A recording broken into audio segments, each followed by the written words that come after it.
Crime petrol Dastak में आप सबका एक बार फिर से स्वागत है। हमारा बेटा कंप्यूटर इंजीनियर है, 1 लाख पर मंथ कमाता है। ऐसे ही नहीं पहुंचा इस मकाम तक। हमारी बेटी बिल्कुल आपके लड़के के लायक है बहन जी। घर को स्वर्ग बना देगी। बड़ी संस्कारी है हमारी बेटी। बहन जी, ये जोड़ी भगवान की बनाई हुई है। हर पिता अपनी बेटी के लिए आइडियल हस्बैंड चाहता है।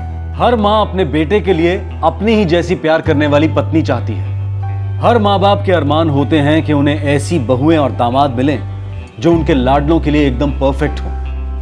पर अक्सर लोग शादी के रिश्तों को गुलाबी रंग का चश्मा पहनकर देखते हैं। सब कुछ सुनहरी दिखाई देता है और वार्निंग की दस्तक सुनाई नहीं देती। जून 2011, बेंगलुरु, कर्नाटका।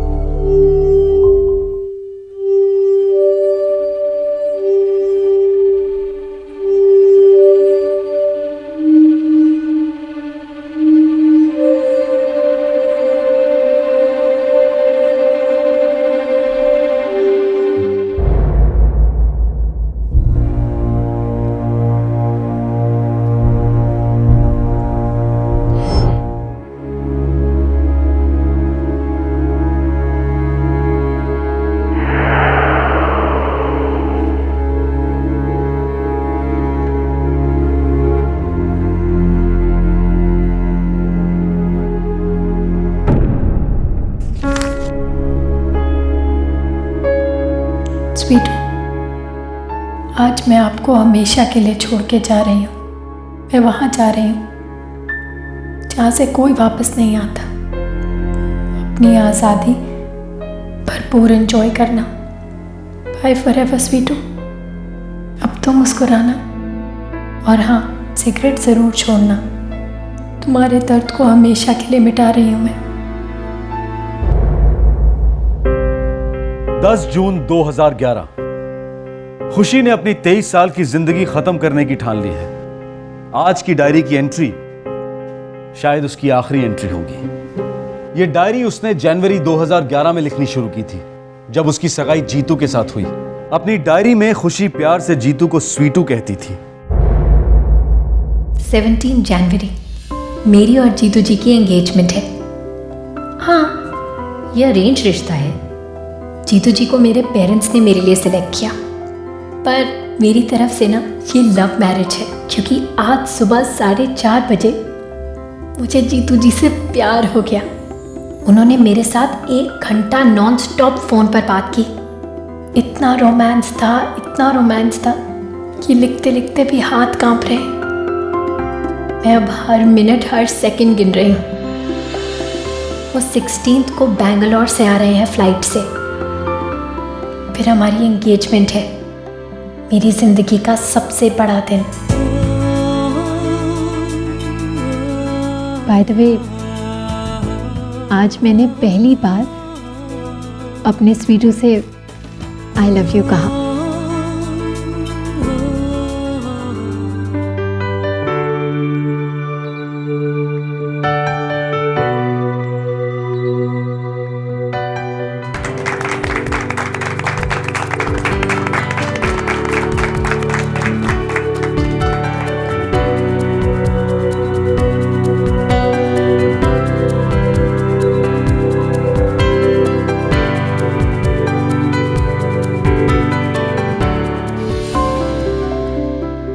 चलो अच्छा है, घर का बिजली का बिल कम आएगा।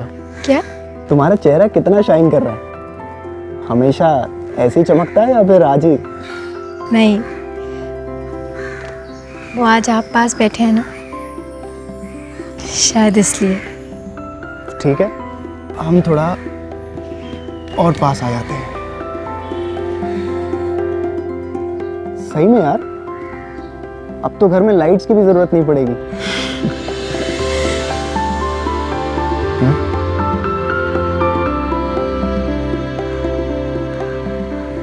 अब रोमांस की बातों को 2 मिनट के लिए टाइम प्लीज बोलते हैं और कुछ प्रैक्टिकल बात करते हैं। क्या बात है? एमकॉम इन इकोनॉमिक्स किया तुमने, तो जॉब का क्या प्लान है? अगर आप कहेंगे तो ज़रूर करूँगी। फुल टाइम जॉब, घर संभालना और बैंगलोर का ट्रैफिक, सब संभाल पाओगी तुम? आप जैसा कहेंगे मैं वैसा करूँगी। तो मैं तुम्हें कहता हूँ कि अभी इसी वक्त मुझे किस करो।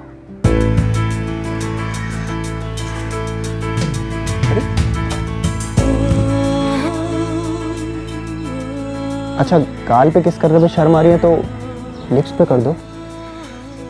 आप पहले सिगरेट पीना छोड़ दीजिए। ठीक है, छोड़ दी। और किस में?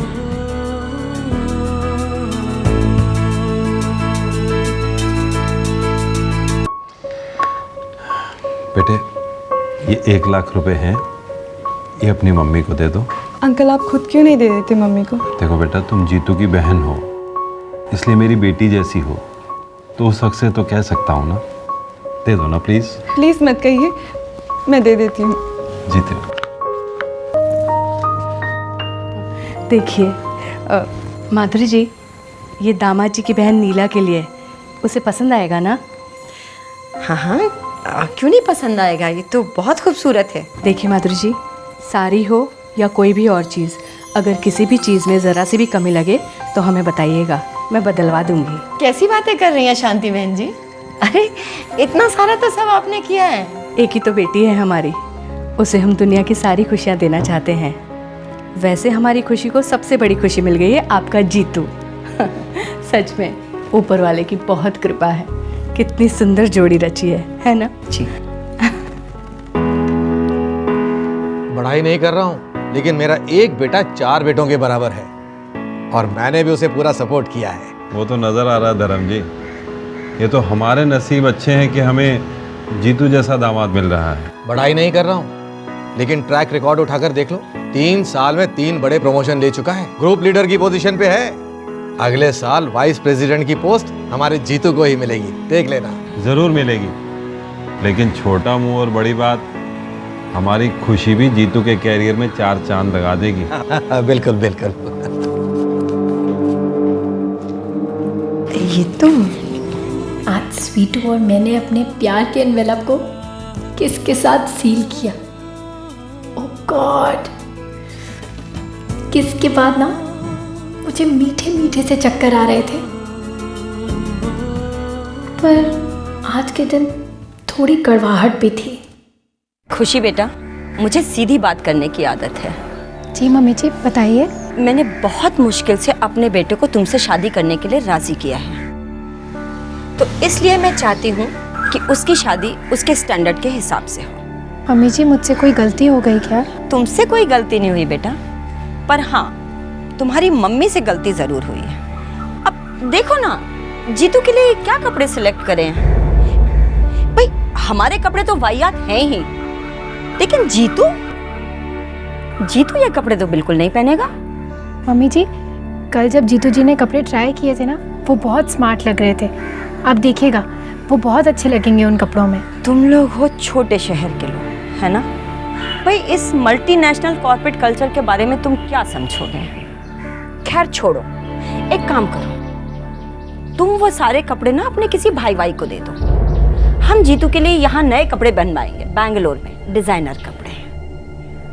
और अपने पापा से बोल देना कि हम उन्हें बिल जो है ईमेल कर देंगे। जी मम्मी जी। एक बात और, कि जीतू तुम्हें कल एक नए पॉश फ्लैट में लेकर जा रहा है, और ऐसा फ्लैट जो तुमने तो क्या पूरे पटना में नहीं देखा होगा। तो उसके लिए जब पापा फर्नीचर या फ्रिज या जो भी चीज़ देंगे तो वो टॉप ब्रांड तो होना ही चाहिए। और हाँ, ये मत भूलना कि इस समय जीतू टॉप पोजीशन पे है, बहुत जल्दी वाइस प्रेसिडेंट बनने वाला है, तो गाड़ी भी तो उसके हिसाब से ही चाहिए ना। वो कोई 6-8 लाख वाली डब्बे जैसी गाड़ी बिल्कुल नहीं चलेगी। तुम समझ रही हो ना मेरी बात? जी। पापा ने पहले से ही सारी सेविंग्स खर्च कर दिए हैं, एक भी एफडी नहीं बची है, सारी तोड़वा दी है।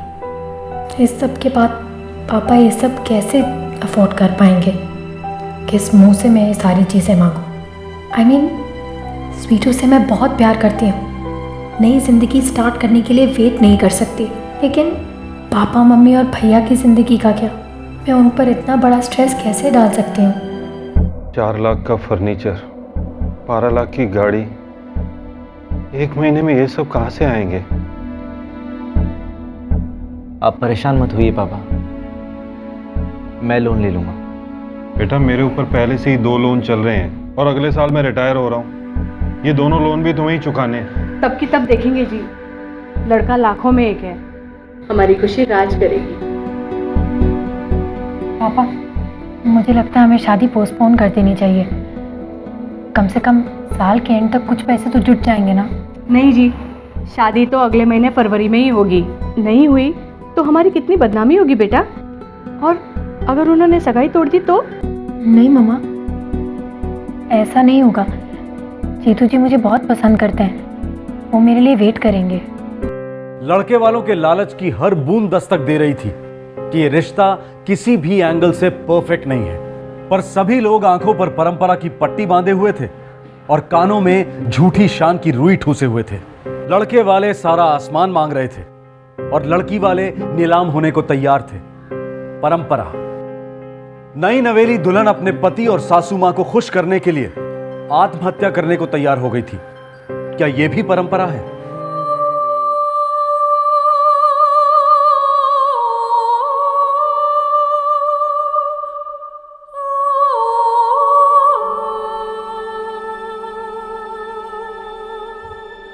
डियर स्वीटू,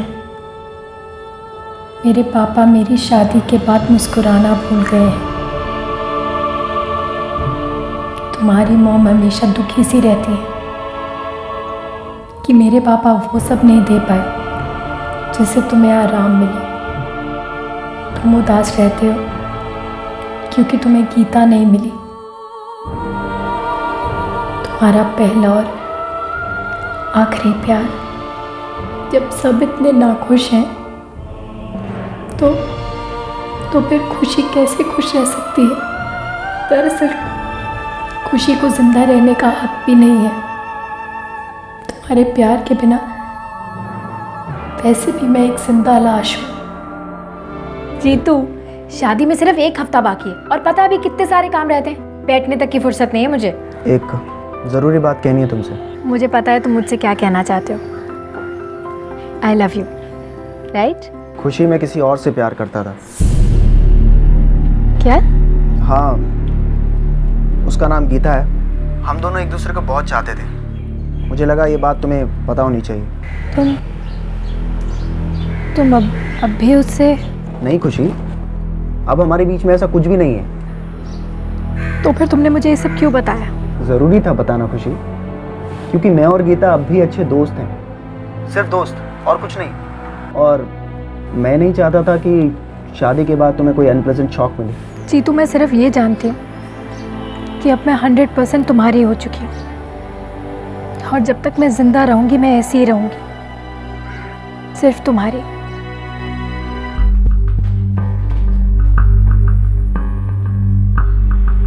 आइए सर।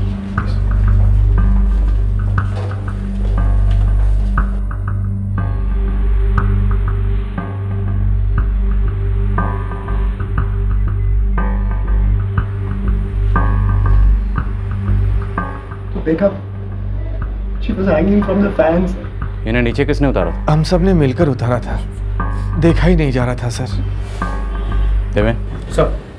इन्हें पोस्टमार्टम के लिए भेजो सर। और आप तीनों को पुलिस स्टेशन आना होगा, आपकी स्टेटमेंट लेनी है। सर, मैं खुशी की फ्रस्ट्रेशन को समझता था। हमेशा कहता, खुशी थोड़ा सब्र करो। अरे इतनी अच्छी क्वालिफिकेशन है तुम्हारे पास, एमकॉम इन इकोनॉमिक्स। लेकिन सर छोटे शहर से थी, जॉब को लेके पता नहीं कुछ कॉम्प्लेक्स सा हो गया था उसे। कौन से छोटे शहर से थी? पटना से। उसके माता पिता और भैया वहीं रहते हैं। सर कल उसका एक इंटरव्यू भी था, लेकिन कल भी वो रिजेक्ट हो गई। इंटरव्यू से जब लौटी तो बहुत परेशान थी, खाना भी नहीं खाया था उसने। रो रो कर आंखें लाल कर रखी थी मेरी बेटी ने सर। सर मैंने बहुत समझाया उसे। अरे यार, गोली मारो उस जॉब को और उस इंटरव्यू को। उस कंपनी का लॉस है जिसने तुम्हें नहीं लिया। एक से एक अच्छी जॉब्स हैं इस बैंगलोर शहर में। लेकिन एक भी मेरे लिए नहीं है। तुम ऐसी फालतू बातें सोचना बंद करो, अंडरस्टैंड? तुम्हारी पर्सनालिटी और तुम्हारी क्वालिफिकेशन दोनों टॉप क्लास हैं, बस लाइफ में टाइम अच्छा नहीं चल रहा। मुझे तो लाइफ से ही नफरत हो गई है। मन करता है सो जाऊं और कभी नहीं उठूं। स्टॉप इट यार खुशी, तुम फिर से वही डिप्रेशन वाली ट्रिप पे जा रही हो।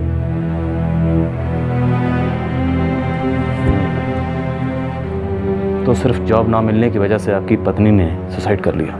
यस सर, जॉब से ऑब्सेस सी हो गई थी खुशी। मिस्टर जीतू, आपकी और खुशी की शादी को 4 महीने हुए थे, राइट? Yes sir. 4 महीने मेहंदी उतरने में लग जाते हैं। दोबारा पूछ रहा हूं, क्या सिर्फ जॉब ना मिलने की वजह से आपकी पत्नी डिप्रेस थी? सर मैंने आपको आप खुलकर बात क्यों नहीं कर रहे हैं? आप मेरे सवाल का मतलब समझकर भी जवाब क्यों नहीं दे रहे हैं? इंस्पेक्टर साहब, मेरे बेटे ने आपको बताया ना कि वो जॉब ना मिलने के कारण बहुत परेशान थी। और इसी परेशानी में उसने आपके बेटे को रात को अलग सोने के लिए कहा और सुबह अपने आप को टांग लिया। 3-4 साल जॉब ना मिले तो समझ में आता है, करते हैं लोग सुसाइड वसाइड, लेकिन शादी के सिर्फ 4 महीने बाद नो, ये सुसाइड जॉब ना मिलने की वजह से नहीं हुआ है। आप जबरदस्ती के एंगल ढूंढ रहे हैं? अभी तो मैंने ढूंढना शुरू भी नहीं किया सर। नई नवेली दुल्हन की अननेचुरल डेथ हुई है, 2 दर्जन एंगल्स होंगे, सब टटोलेंगे।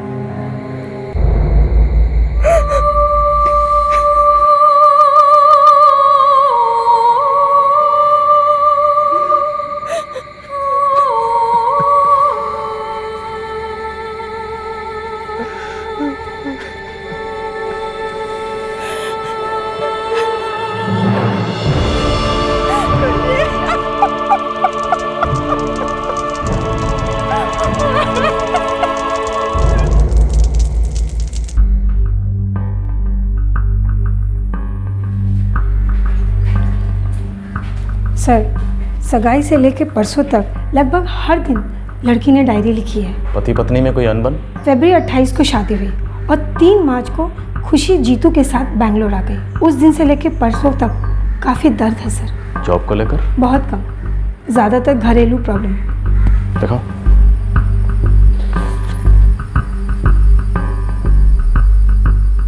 आज मैं मेरे पति जीतू और स्वीटू के साथ अपनी नई जिंदगी शुरू कर रही हूँ। हाँ, कैसा लगा घर? बहुत सुंदर है। चल अंदर दिखाता हूँ।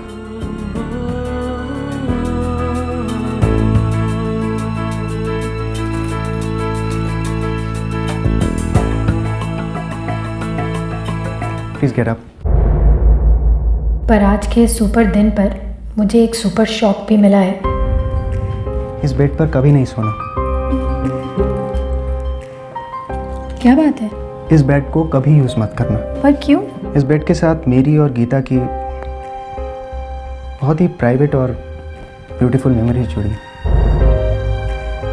मेरे नए घर और नई जिंदगी की पहली रात को मुझे पता चला है कि मेरे पति और गीता के बीच अब भी कुछ है। फिर उन्होंने मुझसे झूठ क्यों बोला? क्यों स्वीटू, क्यों?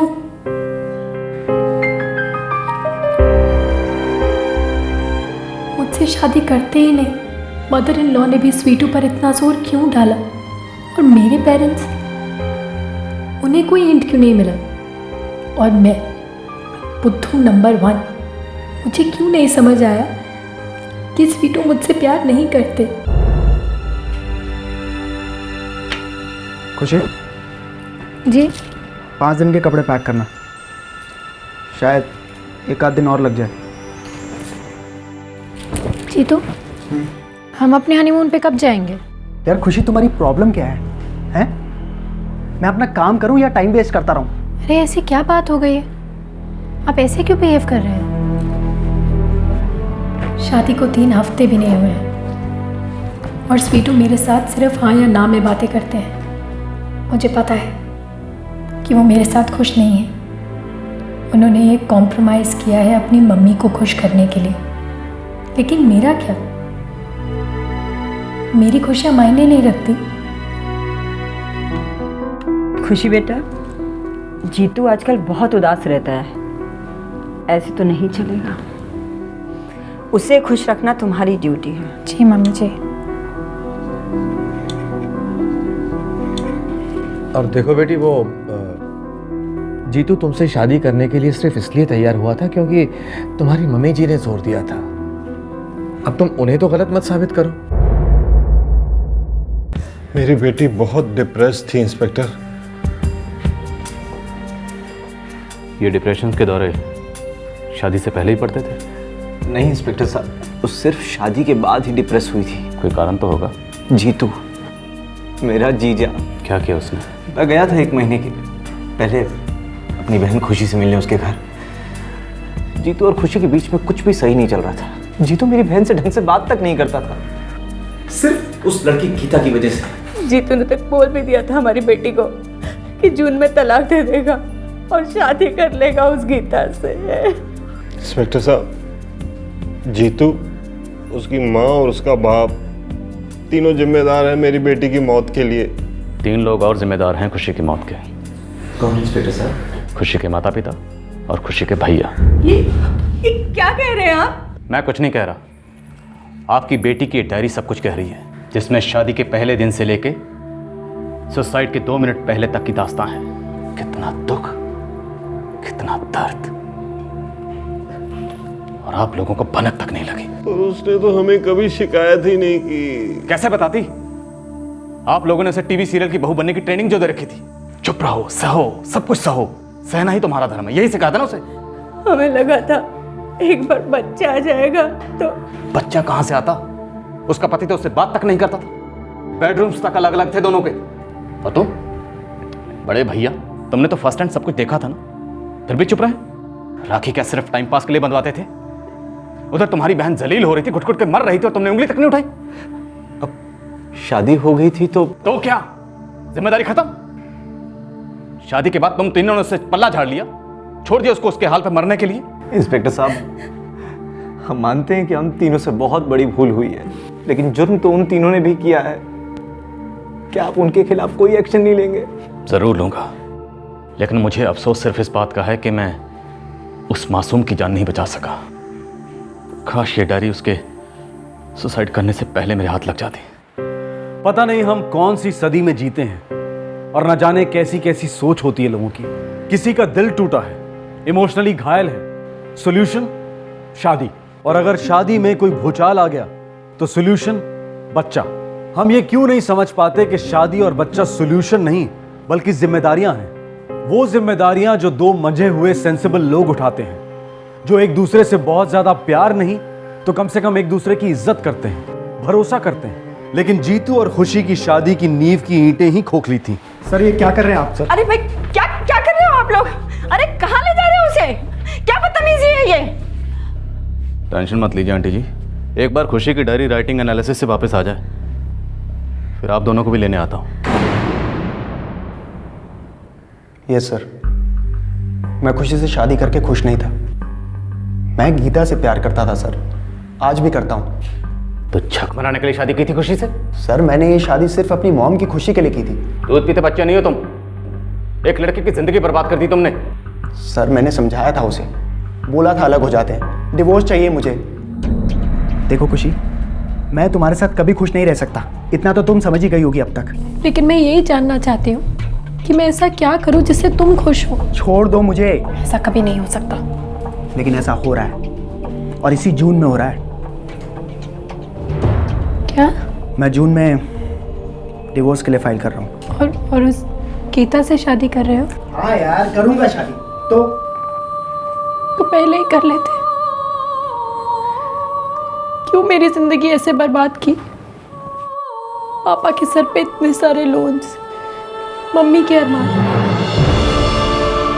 एक बार मुझसे कह के तो देखा होता, मैं खुद ही शादी से इनकार कर देती। पहले बोल देना चाहिए था, नहीं बोल पाया। ओके, अब बोलता हूँ, आई एम सॉरी, लेकिन इससे मेरे डिसीजन में कोई चेंज नहीं आएगा। जीतू, वैसे बहुत रात हो गई है, तुम आराम करो, हम कल सुबह बात करेंगे। खुशी यार, कुछ बात करने के लिए रह ही नहीं गया यार। मैं तुम्हें समझा रहा हूँ, तुम समझ नहीं रही हो। वैसे भी कल मैं गीता के घर जा रहा हूँ, उसे शादी के लिए प्रपोज करने के लिए। जीतू प्लीज, हम इस बारे में बैठकर बात भी तो कर सकते हैं ना। खुशी, कुछ नहीं बचा है कहने सुनने के लिए। मैं तुम्हारे आगे हाथ जोड़ती हूँ, मैं तुम्हारे सिवाय किसी और के बारे में सोच भी नहीं सकती। बहुत प्यार करती हूँ मैं तुमसे स्वीटू। प्यार करती हो मुझसे? तो मुझे अपने आप से आज़ादी दे दो प्लीज। छोड़कर चली जाओ मुझे, इतनी मेहरबानी करो मुझ पर प्लीज।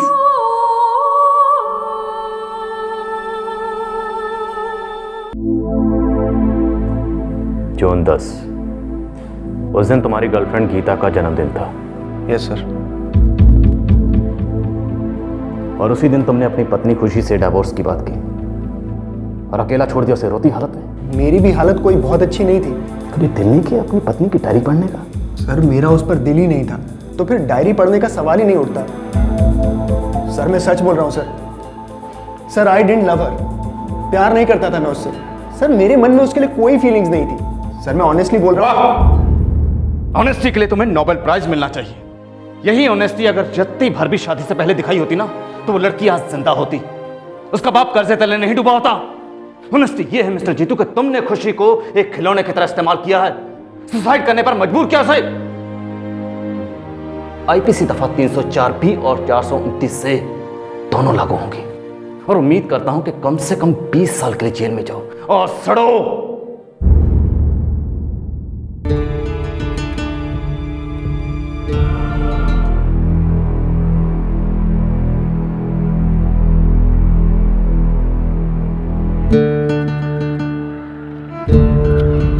हाय, मैं हूँ खुशी।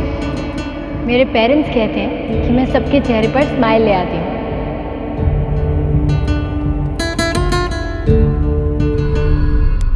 नमस्कार, आदाब।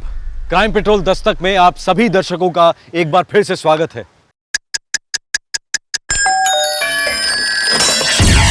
रुको, कहाँ जा रही हो? कहीं नहीं। कहीं नहीं।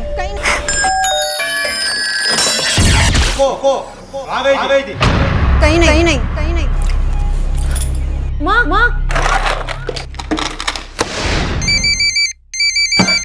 नहीं, पापा नहीं। मैं कौन बोल रहा हूँ? अबे तू कौन बोल रहा है?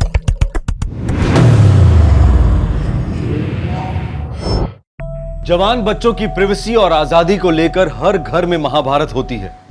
माँ बाप स्वाभाविक रूप से बच्चों का भला ही चाहते हैं कि बच्चे कोई गलत कदम ना उठाएं, पर बच्चों का रोष और गुस्सा गलतियों के लिए मानो रेड कार्पेट बिछा देता है। घर की दहलीज ऊंची कर देने से जवानी का जोश तो नहीं रुकता, बल्कि कई बार जुर्म इतनी जोर से दस्तक देता है कि घर के दरवाजे चूर चूर हो जाते हैं। जून 2010, गोरखपुर, उत्तर प्रदेश।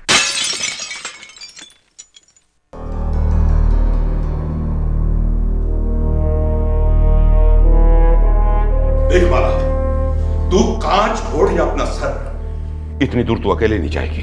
दूर? पापा, जानकी का घर सिर्फ 5 मिनट की दूरी पे।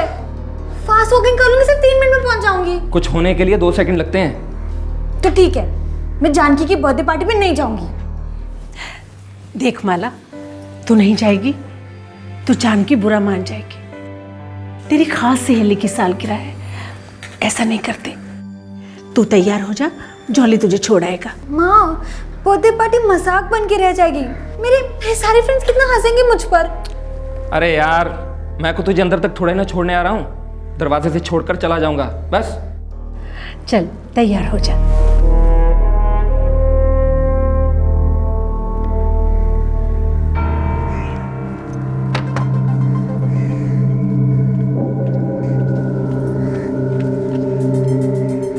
इससे भी और टाइट कुछ नहीं मिला तेरे को? माँ ने कहा ठीक है। दुपट्टा सीधा कर।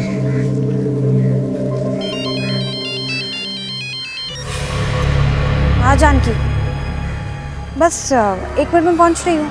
हाँ बोल दूँगी। ठीक है, बाय। खाने के बाद जानकी और मैं शॉपिंग के लिए जा रहे हैं। अंकल वहीं से ड्रॉप कर लेंगे, आपको पिकअप करने के आने की ज़रूरत नहीं है। पकड़, चल बैठ।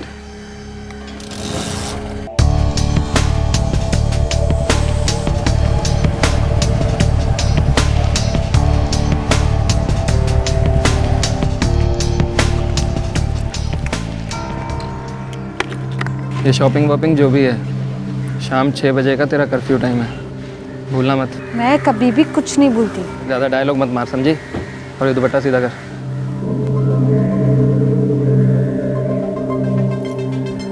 अब ठीक है? ठीक है, अब जाइए भी ना। पहले तो अंदर जा।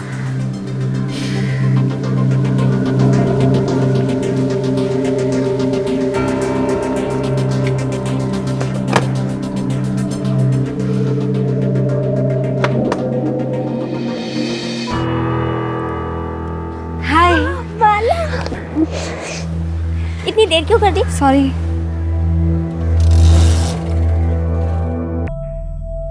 भाई बहन के बीच एक कौन सी भूलने और भुलाने वाली बात हो रही थी।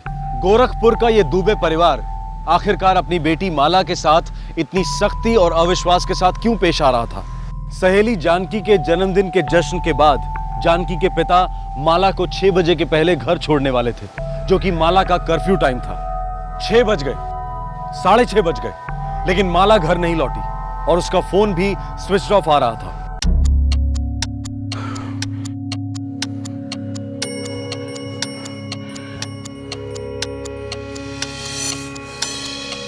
जानकी, तुमने मेरे सामने माला को फोन किया था और कहा था कि शॉपिंग के बाद तुम्हारे पापा माला को घर पे ड्रॉप कर देंगे। नहीं भैया, मैंने तो ऐसा कोई कॉल नहीं किया था। मेरे पापा तो काठमांडू में हैं 6 दिन से। तो फिर शॉपिंग के लिए कौन गया था? सिर्फ मैं और माला। वो वहां से 5 बजे निकल गई थी अपने घर के लिए और मैं भी अपने घर आ गई। सब कुछ ठीक तो है ना? नहीं, कुछ ठीक नहीं है। क्या हुआ जोली? जानकी के पापा पिछले 1 हफ्ते से गोरखपुर में है ही नहीं, वो काठमांडू गए हुए हैं। माला शॉपिंग के बाद घर के लिए अकेली निकली थी। हे राम, ये लड़की। पापा आप जल्दी कीजिए, पुलिस स्टेशन चलते हैं। हाँ बेटा चलिए। माला लक्ष्मी मेरी बेटी कब से लापता है? आज से शाम 6 बजे से। माला के पिता और भाई ने पुलिस थाने में माला की मिसिंग रिपोर्ट लिखवाई।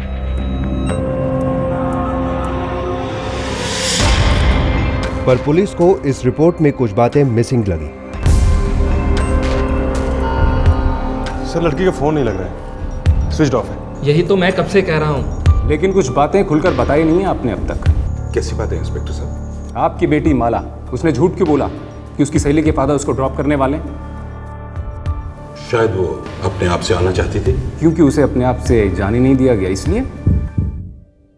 दिन के 11 बजे अपने ही मोहल्ले में आप उसे उसकी सहेली के घर छोड़ने के लिए गए थे, सिर्फ 5 मिनट की दूरी पे। क्यों? भाई अब बहन को कहीं छोड़ भी नहीं सकता है क्या? अरे कैसे फिजूल के सवाल जवाब कर रहे हैं आप? मेरी बहन गायब हुई है, ढूंढिए उसे प्लीज। ये इमरजेंसी है, जितनी आप देर करेंगे उतना रिस्क बढ़ता जाएगा। देखो जॉली दुबे, ऑपरेशन जितना भी क्रिटिकल हो, बिना ब्लड ग्रुप जाने पेशेंट को खून नहीं चढ़ाते। वो रिस्की भी हो सकता है। आप दोनों जो छुपा रहे हैं तुरंत बता दीजिए, वरना सीधे अपने घर जाइए। लड़की बालिग है, पहुंच जाएगी अपने आप। वो एक लड़का है। नाम और पता? लल्लन यादव, हमारे ही मोहल्ले में रहता है। चिढ़ता है या प्रेम है दोनों में? हमारे घर में कोई प्यार व्यार नहीं होता, समझे आप? वो मेरी लड़की को बहका रहा था। मुंबई।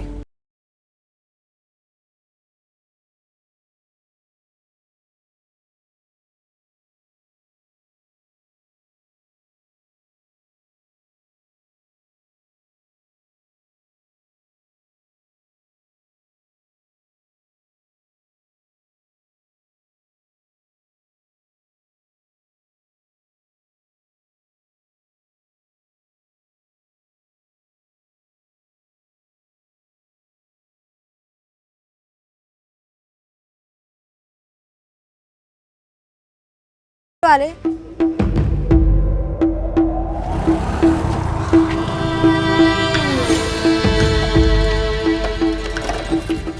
वो जॉली भैया, हम आपको बताने वाले थे। एक लफ्ज और बोला ना तो तेरी जान ले लूंगा कमीने। भैया, भैया वो कर, चल घर। भैया सुनिए मुझे। रुक, छोड़िए। रुक जा। मुझे पूछिए इसे। अरे बोल बेटी, तुझे क्या खिला पिला दिया किसी ने? अरे बोल ना माला, कब से चल रहा है तेरा ये? जिंदगी भर चलेगा। जितना मार रहा है मार लो, जो कर रहा है कर लो, जिंदगी भर चलेगा। कुछ गड़बड़ तो नहीं की तूने? मैं ललन से प्यार करती हूँ, इसके आगे मुझे कुछ नहीं कहना है। तो जो कहना है लल्लन का बाप ही कहेगा। क्या कर रहा है बता। दुबे और यादव परिवार के बीच घमासान शब्दों के वार हुए, हाथापाई होते होते रह गई। हर किस्म के आरोप लगे और धमकियां तक दी गई। सात और औकात की सीमा पार की तो बहुत बुरा होगा, बता देता तेरे को। अबे चुप, चिल्ला मत। ये बात अपनी बेटी को जाके समझा पहले। उसकी चिंता छोड़िए, इसकी चिंता कीजिए। मरेगा ये साला। हलवा पूरी समझ रखा है या फिर कोई मच्छर मक्खी है जो तेरे कहने से मर जाएगा वो? ओ यादव, अपने मुलाजिम को समझा कि बीच में ना पड़े। चुप कर। अंकल जी, चलिए भैया, दुनिया चाहे इधर की उधर हो जाए, हमारा और माला का जो लव है ना, उसे कोई रोक नहीं सकता।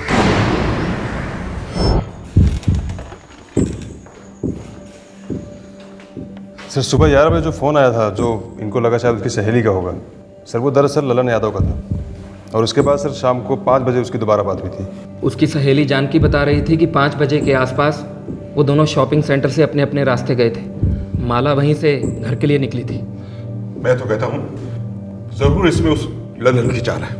इंस्पेक्टर साहब, आप उसे गिरफ्तार क्यों नहीं करते? ये ललन यादव के सेलफोन के क्या हाल है? सर उसका फ़ोन स्विच ऑफ आ रहा है। आप लोग माला के बारे में कुछ और बताना चाहते हैं तो बता दीजिए। कुछ नहीं बताना, अब तो सिर्फ पूछना है।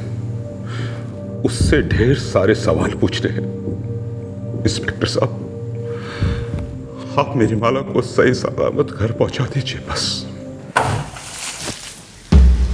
लल्लन के पिता रघुवीर यादव का ट्रांसपोर्ट का बिजनेस था, जिसमें लल्लन हाथ बटाता था।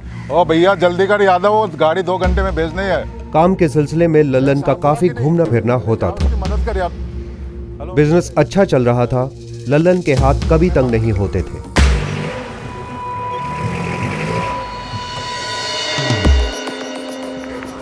क्या बात है इंस्पेक्टर? लल्लन को बुलाइए। वो तो घर पे नहीं है। कहाँ गया? सोनभद्र। वो क्या है कि एक डिलीवरी थी, वो और मेरा एक असिस्टेंट अजीत, वो दोनों साथ में गए। कब गए, कब आएंगे? यही परसों गए, बस कल तक लौट आएंगे। बात होती रहती है आपकी? हाँ बिल्कुल होती रहती, हर 2-3 घंटे में फ़ोन आता जाता रहता। लास्ट बात कब हुई थी? अभी थोड़ी देर पहले। लेकिन क्या बात है इंस्पेक्टर? चलिए फ़ोन लगाइए उसे।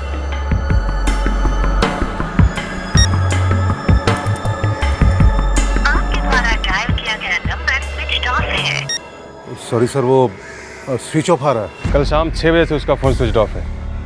थोड़ी देर पहले आपने बात की अपने लड़के से। हाँ सर, शाम को ही बात हुई थी। वो क्या है कि समय का थोड़ा ध्यान नहीं रहा। गलत ध्यान आपने अपने लड़के पे नहीं दिया और इसलिए उसका ख़राब टाइम आ गया है, और शायद आपका भी।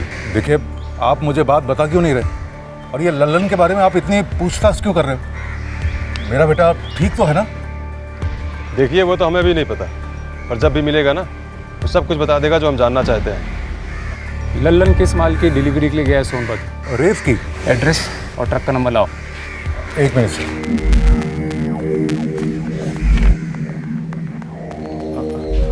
UP 26A 6090।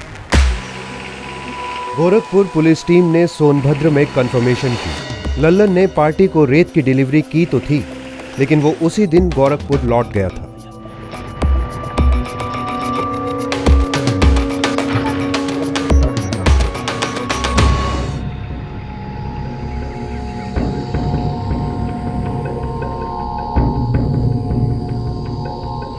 श्रीवास्तव सर, ये वही ट्रक है UP 26A 6090। लल्लन के पिता ने यही नंबर बताया था ना? हाँ सर। ये तो लल्लन का ट्रक है।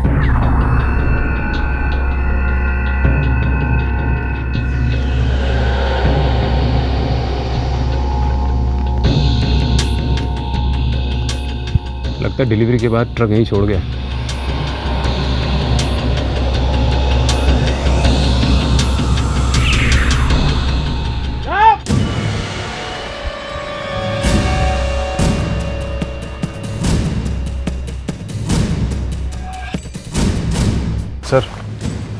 बहुत बुरी तरह मारा इसे।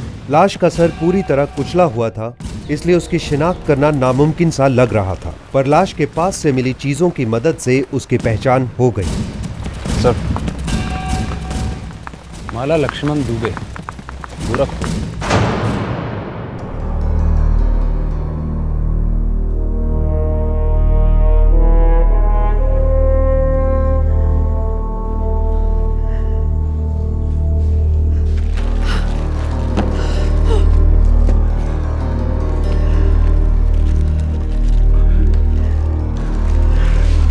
आप इन चीजों को पहचानते हैं? कैसी बात कर रहे हैं इंस्पेक्टर?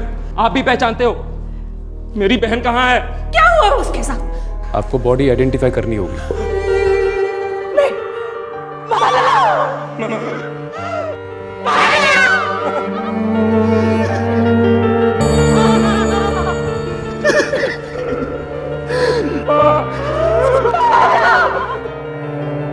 लाश को शनाख्त के बाद पोस्टमार्टम के लिए भेज दिया गया।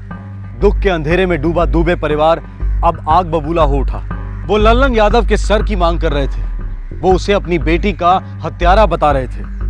पर पुलिस तो पुलिस है, तजुर्बे से जानती है कि जुर्म की दुनिया में 2 और 2 4 कभी नहीं होता। इंस्पेक्टर साहब, मैंने आपसे झूठ बोला था। आप सच बोलिए। वो मेरा बेटा ललन डिलीवरी के बाद से ही गायब है। मेरी उससे कोई फ़ोन पे बात नहीं हुई है। एक्चुअली उसका तो फ़ोन ही बंद आ रहा है। हमने पहले क्यों नहीं बताया? वो क्या है कि जब मुझे पता चला कि दुबे की लड़की गायब है तो मैं थोड़ा सा डर गया था। मुझे लगा लल्लन शायद उसको भगा कर ले गया हो। अब पूछताछ करने का क्या मतलब? मेरी बहन तो वापस नहीं आने वाली ना। बड़े प्यार मोहब्बत की बातें कर रहा था कमीना। दोनों भागकर शादी कर लेते, हम माफ कर देते, अपना लेते दोनों को। कितनी बेरहमी से मारा हमारी बच्ची को उसने।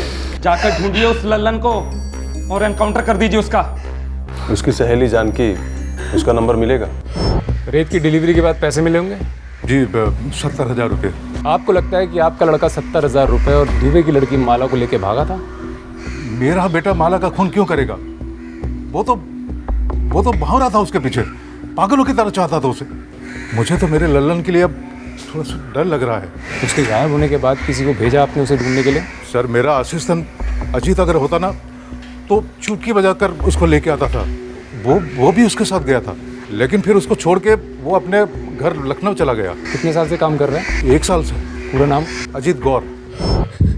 वो मेरी बेस्ट फ्रेंड थी, लेकिन कुछ चीज़ें वो मुझे कभी नहीं बताती थी। किस तरह की चीज़ें नहीं बताती थी वो?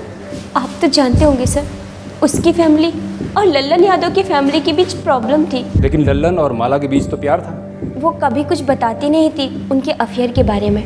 बस हम सहेलियों को पता था कि वो दोनों चुप चुप कर मिलते हैं। तुम्हारे बर्थडे के दिन लल्लन के बारे में कोई जिक्र हुआ था? हाँ सर, एक बार हुआ। सर, ये पोस्टमार्टम रिपोर्ट आ गई है।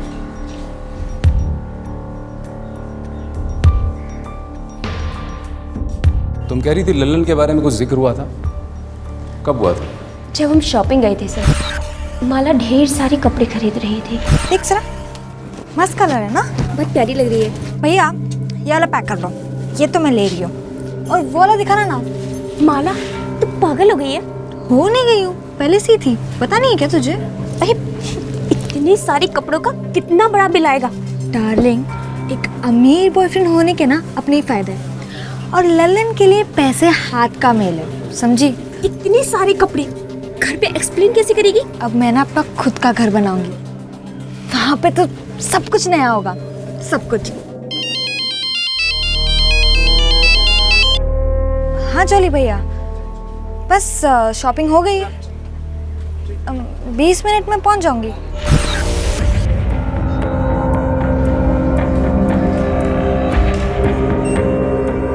सर, उस दिन शॉपिंग मॉल में माला को लल्लन का फ़ोन आया था, लेकिन सर उसके भाई के फ़ोन में कोई जिक्र नहीं है। बड़ी शातिर लड़की थी ये माला। और सर, वो बॉडी फैमिली को हैंडओवर करनी है। मौत गला घोटने से हुई। गले पे उंगलियों और नाखूनों के निशान थे। गले को दुपट्टे से भी घोटा गया। सर, ये लल्लन मुझे कुछ साइको टाइप लगता है। मुझे नहीं लगता कि इस केस के पीछे लल्लन का हाथ है। सर अगर लल्लन नहीं है तो फिर और कौन हो सकता है? लल्लन के बाप का असिस्टेंट अजीत गौड़।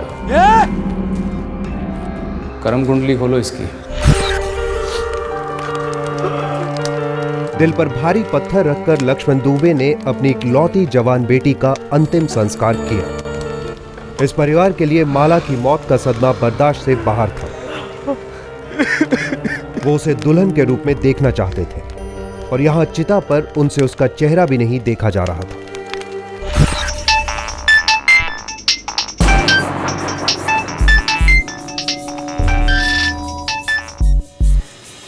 हेलो, कौन?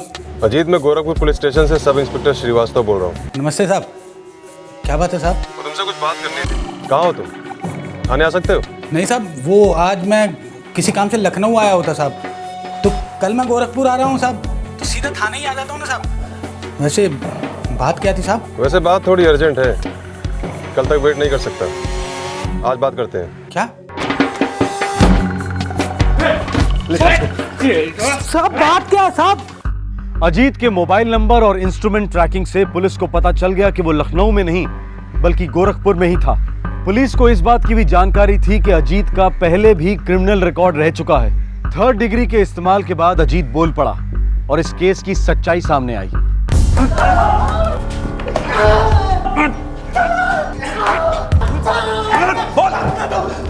जल्दी! उस दिन मैं लल्लन और माला को सोनभद्र ले गया था। सब वो दोनों वहां से 20 जून को मुंबई जाने वाले थे साहब। माला कहाँ है हमें पता है? ये लल्लन कहाँ है? सब वो गोरखपुर में साहब। गोरखपुर वहाँ जितना तो है नहीं। सब वो काली मंदिर के पीछे गोदाम में है साहब।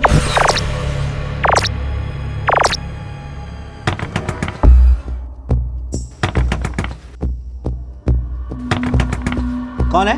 मैं, अजीत। आ रहे हैं।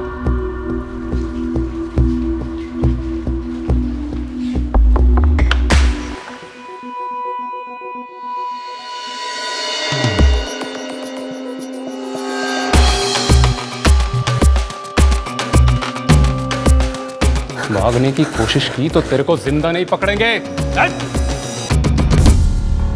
माला को तूने मारा? फिर किसने मारा? किसी ने नहीं मारा। एक्सीडेंट तो हो नहीं सकता, गला घोट के मारा है उसे, उंगलियों के निशान है उसके गले पे।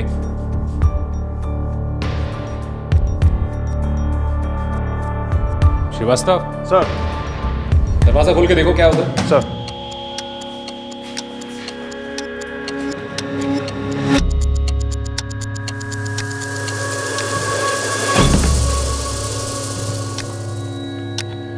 सर दरवाजा अंदर से लॉक है।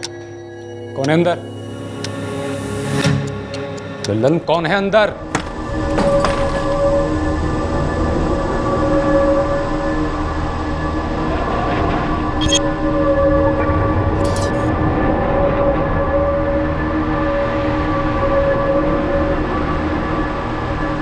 गोरखपुर पुलिस को माला जिंदा मिली थी, तो फिर वो लाश किसकी थी जिसका अंतिम संस्कार माला के घर वालों ने किया था? माला के कपड़े उस लाश पर कैसे पहुंचे?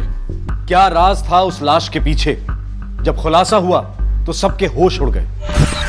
हमारे प्यार को इन तीनों में से किसी का भी सपोर्ट नहीं था,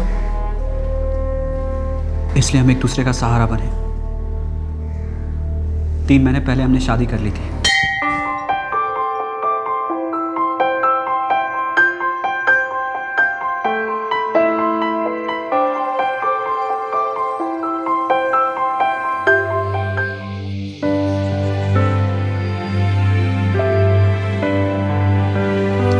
हो गई शादी? कहाँ हुई? अभी भी अलग अलग रहना पड़ेगा, शोरों की तरह मिलना पड़ेगा। मुंबई चलो अभी चलते हैं। नहीं नहीं, वो लोग वहाँ आ जाएंगे। मुंबई में कौन ढूंढेगा हमें? फिर भी हमेशा एक डर बना रहेगा ना। फिर क्या करें? मेरे दिमाग में एक प्लान है। तुम्हारा प्लान क्या था माला?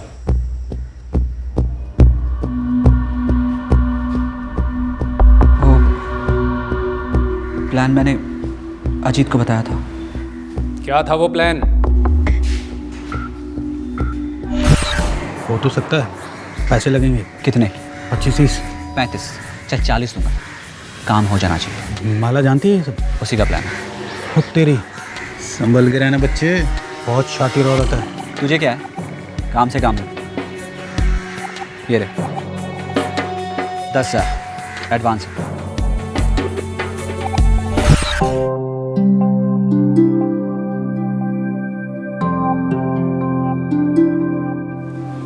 बेटा बबलू, जरा बाहर जाके खेलो। बाद में खेलते हैं। शाबाश। भैया ये कोई ऐसा वैसा काम तो नहीं है ना? अरे तू मेरे को ऐसा वैसा समझती है क्या? भाई गोरखपुर में बहुत बड़ा सेठ है। अरे उसकी एक छोटी सी बच्ची है जिसकी देखभाल करनी है तुझे।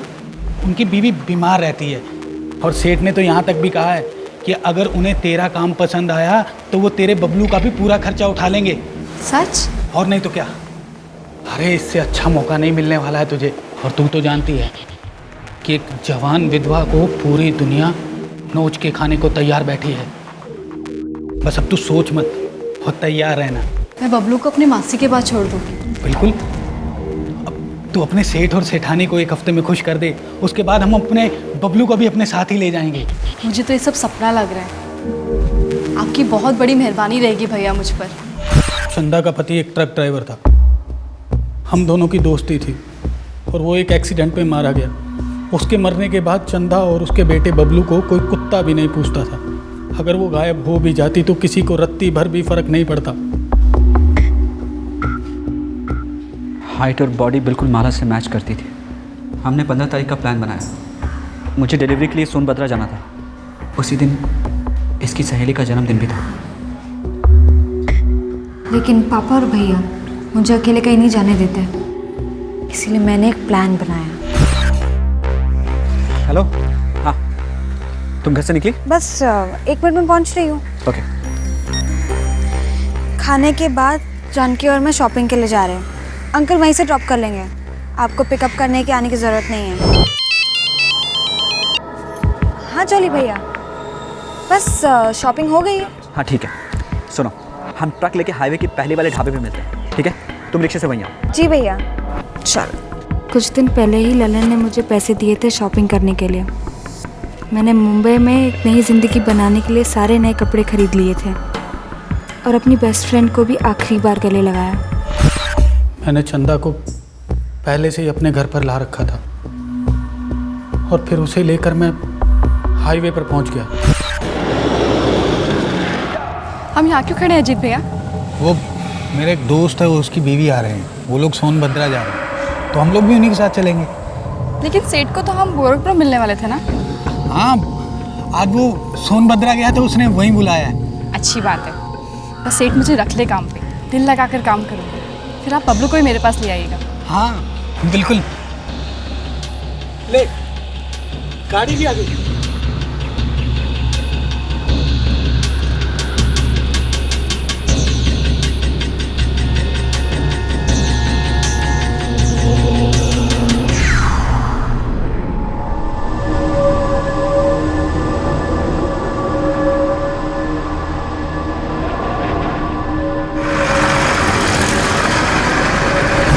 सोनभद्रा के पास सड़क के किनारे हमने ट्रक को रोका। गाड़ी में खराबी के बहाने हमने चंदा को नीचे उतार लिया। मैंने ट्रक में ही अपने कपड़े बदल दिए थे।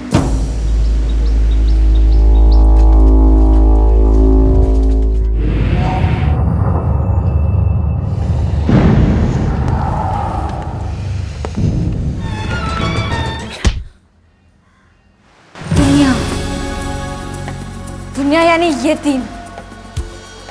उनको लगता है मैं मर चुकी हूँ। मैं आजाद हो जाती, मुंबई में ललन के साथ अपना घर बसाती, चैन की सांस लेती। इंस्पेक्टर साहब, मुझे तो यकीन नहीं होता कि मेरी बेटी इतनी खतरनाक हो सकती है। ऐसे भयानक प्लान बना सकती है। जरूर मेरी बेटी को फंसाया जा रहा है। नहीं नहीं नहीं, फंसाया नहीं जा रहा। फंसाया तो आपने है पापा, और माँ आपने, और भैया आपने भी। जैसे कि पिंजरे की कोई चिड़िया। प्यार किया था मैंने, कहीं मुंह काला करवा के नहीं आई थी, लेकिन मैं से ऐसे पेश आए जैसे मैं पता नहीं कौन सा पाप कर लिया हो। पर तुमने शादी कर ली थी तो हमें बताते, हम तुझे माफ कर देते। भाड़ में गई आपकी माफी, नहीं चाहिए मुझे आपकी माफी, समझा? मैं आप लोगों को कभी माफ नहीं करूंगी, जब तक जिंदा हूं ना तब तक माफ नहीं करूंगी। और इस चंदा की मौत की जितनी जिम्मेदार मैं हूं ना, उतने ही आप हो। मुझे आप तीनों का चेहरा नहीं देखना, समझे आप? इंस्पेक्टर, इन्हें कहिए कि यहाँ से चले जाइए, चले जाइए यहाँ से।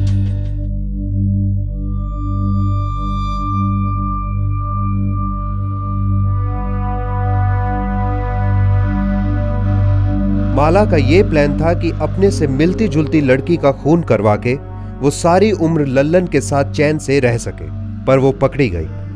लल्लन, माला और अजीत तीनों पर हत्या का मुकदमा शुरू होने वाला है। पर उधर एक मासूम जान है जिसे उम्र भर के लिए अनाथ होने की सजा हो चुकी है। माँ कब आएगी? ये लो अभी तुम्हारा टर्न है, तुम खेलो। आपने कहाँ ले जा रहे? एक बहुत अच्छी जगह, वहाँ पे तुम्हारे जैसे छोटे छोटे बहुत सारे बच्चे होंगे। फिर मामी आकर फिर ले जाएगी ना?